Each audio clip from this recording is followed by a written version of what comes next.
ಶಾವಿಗೆ ಬಾತನ್ನು ಹೇಗೆ ಮಾಡಿದ್ರೂ ಕೂಡ ಚೆನ್ನಾಗಿ ಬರುತ್ತೆ. ಅದರಲ್ಲೂ ಗ್ರೀನ್ ಮಸಾಲೆ ಹಾಕಿ ಮಾಡಿದ್ರಂತೂ ಕೇಳೋದೇ ಬೇಡ, ಸಖತ್ ಟೇಸ್ಟಿ ಆಗಿರುತ್ತೆ. ಎಲ್ರಿಗೂ ನಮಸ್ಕಾರ, welcome back to my YouTube channel. ಇವತ್ತಿನ ವಿಡಿಯೋದಲ್ಲಿ ರುಚಿಯಾಗಿ ಗ್ರೀನ್ ಮಸಾಲೆ ಹಾಕಿ ಮಾಡುವಂಥ ಶಾವಿಗೆ ಬಾತ್ ರೆಸಿಪಿನ ಶೇರ್ ಮಾಡ್ತಾ ಇದ್ದೀನಿ. ಫಸ್ಟಿಗೆ ಶಾವಿಗೆನ ಬೇಯಿಸ್ಕೊಳ್ಬೇಕು. ನಾನಿಲ್ಲಿ ಶಾವಿಗೆ ಬೇಯಿಸ್ಕೊಳ್ಳೋದಕ್ಕೆ ನೀರನ್ನು ಕುದಿಯೋದಕ್ಕೆ ಇಟ್ಟಿದ್ದೀನಿ. ನೀರು ಕುದಿಯೋದಕ್ಕೆ ಸ್ಟಾರ್ಟ್ ಮಾಡಿದ ನಂತರ ಇದಕ್ಕೆ ಇವಾಗ 1 ಚಮಚ ಉಪ್ಪು ಹಾಕ್ಕೊಂಡಿದ್ದೀನಿ. ನಂತರ ಇದಕ್ಕೆ ಅಂದಾಜು 200 ಗ್ರಾಮ್ ಆಗೋಷ್ಟು ಶಾವಿಗೆ ಹಾಕ್ಕೊಳ್ತಾ ಇದ್ದೀನಿ. ನಾನಿಲ್ಲಿ ಅಕ್ಕಿ ಶಾವಿಗೆ ಯೂಸ್ ಮಾಡ್ತಾ ಇದ್ದೀನಿ. ಯಾವ ಶಾವಿಗೆ ಆದ್ರೂ ಪರವಾಗಿಲ್ಲ. ಶಾವಿಗೆನ ಬೇಯಿಸ್ಕೊಳ್ಬೇಕು, ಮೆತ್ತಗಾಗೋವರೆಗೂ ಬೇಯಿಸ್ಕೊಳ್ಬೇಕು. ಒಂದು 2 ನಿಮಿಷದ ಒಳಗಡೆ ಬೆಂದ್ಬಿಡತ್ತೆ. ಶಾವಿಗೆ ಬೆಂದಾದ ನಂತರ ಅದರಲ್ಲಿರುವಂಥ ನೀರನ್ನು ಬಸಿದ್ಬಿಟ್ಟು ಶಾವಿಗೆನ ಎತ್ತಿಟ್ಕೊಳ್ಬೇಕು. ನಂತರ ಗ್ರೀನ್ ಮಸಾಲೆ ರುಬ್ಬೋದಕ್ಕೆ ಒಂದು ಮಿಕ್ಸಿ ಜಾರಿಗೆ ಅರ್ಧ ಮುಷ್ಟಿ ಪುದೀನ ಎಲೆಗಳನ್ನು ಹಾಕೊಳ್ತಾ ಇದ್ದೀನಿ. ಅರ್ಧ ಮುಷ್ಟಿ ಆಗೋಷ್ಟು ಕೊತ್ತಂಬರಿ ಸೊಪ್ಪನ್ನು ಹಾಕೋಬೇಕು. 2ರಿಂದ 3 ಹಸಿಮೆಣಸಿನ್ಕಾಯಿನ ತಗೊಳ್ತಾ ಇದ್ದೀನಿ. ಖಾರ ಕಡಿಮೆ ಇರೋದಿದು. ಅರ್ಧ ಇಂಚ ಆಗೋಷ್ಟು ಶುಂಠಿನ ಹಾಕೋಬೇಕು.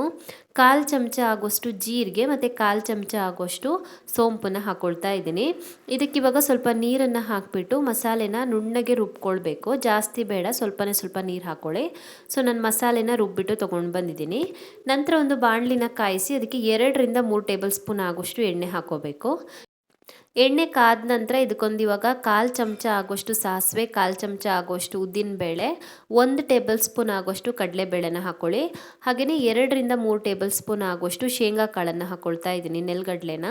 ಹಾಗೆಯೇ ಒಂದು ಸ್ವಲ್ಪ ಕರಿಬೇವಿನ ಎಲೆಗಳನ್ನು ಸೇರಿಸ್ಕೊಳ್ಬೇಕು. ಕರಿಬೇವಿನ ಎಲೆಗಳನ್ನು ಸೇರಿಸಿ ಇದನ್ನು ಸ್ವಲ್ಪ ಹೊತ್ತು ಫ್ರೈ ಮಾಡ್ಕೊಳ್ಳೋಣ. ಒಂದು 2 ನಿಮಿಷ ಆದ್ರೂ ಫ್ರೈ ಮಾಡ್ಕೊಳ್ಬೇಕಾಗತ್ತೆ. ನಾವು ಹಾಕಿರುವಂಥ ಕಡಲೆ, ನೆಲಗಡಲೆ ಎಲ್ಲ ಬೇಯಬೇಕು ಚೆನ್ನಾಗಿ. ಇದನ್ನು ಸ್ವಲ್ಪ ಹೊತ್ತು ಫ್ರೈ ಮಾಡ್ಕೊಂಡ ನಂತರ ಇದಕ್ಕೆ ಇವಾಗ 1 ಈರುಳ್ಳಿನ ಸಣ್ಣಗೆ ಹೆಚ್ಚಿಬಿಟ್ಟು ಹಾಕೊಳ್ತಾ ಇದ್ದೀನಿ. ಈರುಳ್ಳಿ ಮೆತ್ತಗಾಗೋವರೆಗೂ ಫ್ರೈ ಮಾಡ್ಕೊಳ್ಬೇಕು. ಈರುಳ್ಳಿ ಫ್ರೈ ಆಗ್ತಿದ್ದ ಹಾಗೆಯೇ ನಾವು ರುಬ್ಬಿಟ್ಕೊಂಡಿರುವಂಥ ಗ್ರೀನ್ ಮಸಾಲೆನ ಹಾಕೋಬೇಕು. ಹಾಗೆಯೇ ರುಚಿಗೆ ಎಷ್ಟು ಉಪ್ಪು ಬೇಕಾಗುತ್ತೋ ಅಷ್ಟು ಉಪ್ಪನ್ನು ಹಾಕೋಬೇಕು. ಶಾವಿಗೆ ಬೇಯುವಾಗ ಸ್ವಲ್ಪ ಉಪ್ಪು ಹಾಕ್ಕೊಂಡಿದ್ದೀವಿ. ಇವಾಗ ಮಸಾಲೆಗಾಗುವಷ್ಟು ಉಪ್ಪು ಹಾಕೋಬೇಕು. ಇವಾಗ ಗ್ರೀನ್ ಮಸಾಲೆಯಲ್ಲಿರುವಂಥ ಹಸಿ ವಾಸನೆ ಹೋಗೋವರೆಗೂ ಫ್ರೈ ಮಾಡ್ಕೊಳ್ಬೇಕು. ಒಂದು 2 ನಿಮಿಷ ಆದ್ರೂ ಫ್ರೈ ಮಾಡ್ಕೊಳ್ಬೇಕಾಗತ್ತೆ. ಇದು ಫ್ರೈ ಆಗಿಬಿಟ್ಟು ಸ್ವಲ್ಪ ಡ್ರೈ ಆಗ್ತಿದ್ದ ಹಾಗೆಯೇ ನಾವು ಆಲ್ರೆಡಿ ಬೇಯಿಸಿ ನೀರನ್ನು ಬಸ್ತಿಟ್ಕೊಂಡಿರುವಂಥ ಶಾವಿಗೆನ ಹಾಕ್ಕೊಳ್ತಾ ಇದ್ದೀನಿ.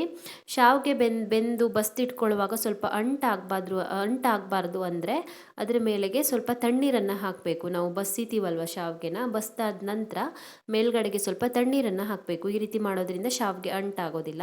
ಸೊ ಶಾವಿಗೆನ ಸೇರಿಸಿ ಗ್ರೀನ್ ಮಸಾಲೆ ಜೊತೆಗೆ ಮಿಕ್ಸ್ ಮಾಡಿಕೊಂಡ್ರೆ ಆಯಿತು. ಸೂಪರ್ ಟೇಸ್ಟಿ ಆಗಿರುವಂಥ ಶಾವಿಗೆ ಬಾತ್ ರೆಡಿ ಆಗುತ್ತೆ. ತುಂಬಾ ರುಚಿಯಾಗಿ ಬರುತ್ತೆ. ಒಂದ್ಸಲ ಮಿಸ್ ಮಾಡದೆ ಟ್ರೈ ಮಾಡಿ ನೋಡಿ. ಗ್ರೀನ್ ಮಸಾಲೆ ಎಲ್ಲ ಹಾಕಿರೋದ್ರಿಂದ ಸ್ವಲ್ಪ ಹೆಲ್ದಿಯಾಗಿಯೂ ಕೂಡ ಇರುತ್ತೆ. ಸೊ ರುಚಿಯಾಗಿರುವಂಥ ಶಾವಿಗೆ ಬಾತನ್ನು ಯಾವ ಥರ ಮಾಡೋದಂತ ನೋಡಿದ್ರಲ್ಲ.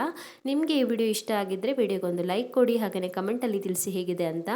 ಇನ್ನೂ ಹೆಚ್ಚಿನ ವಿಡಿಯೋಗಳಿಗೆ ನನ್ನ ಯೂಟ್ಯೂಬ್ ಚಾನಲನ್ನು ಸಬ್ಸ್ಕ್ರೈಬ್ ಮಾಡ್ಕೊಳ್ಳೋದನ್ನು ಮರಿಬೇಡಿ.